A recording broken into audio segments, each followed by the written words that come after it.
Сәлеметсіздер ме? YouTube арнама қош келдіңіздер. Бүгін мен сіздерге үй жағдайында 5-7 жас аралығындағы балаларға әдемі жазуға арналған жаттығуларды көрсететін боламын. Бірінші, карандашты екі қолдың көмегімен жоғары және төмен сығалаймыз. Карандашты бір-бірлеп саусақтардың көмегімен жинаймыз.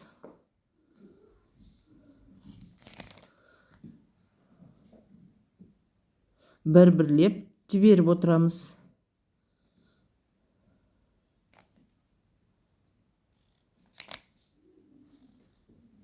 Ақ парақты бір қолдың көмегімен умаждаймыз.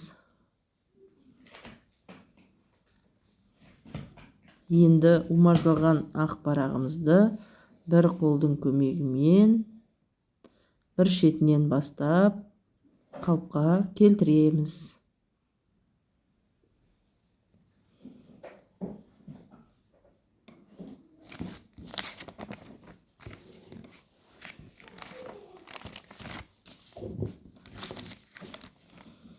Осындай А4 парақтың бетіне кез келген пішінді салып алып, сол пішінге үйдегі үлкен немесе кіші дәндерімізді алып, рет-ретімен саусақтың көмегімен қойып шығамыз.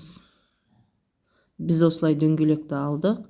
Дөңгелектің бетіне үйдегі ноқатты рет-ретімен осылай қоятын боламыз.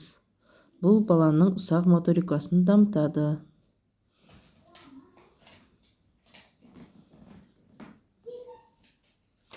Келесі бізде осылай дәнді дақылды күрішті алдық. Күріштің бетіне жазатын үш саусағымыздың алғашқы үш саусағымыздың көмегімен күріштің бетіне жазып, есеп немесе қысқа сөздерді жазып үйренсек болады. Үй жағдайында осы жаттығуларды күнделікті жасасақ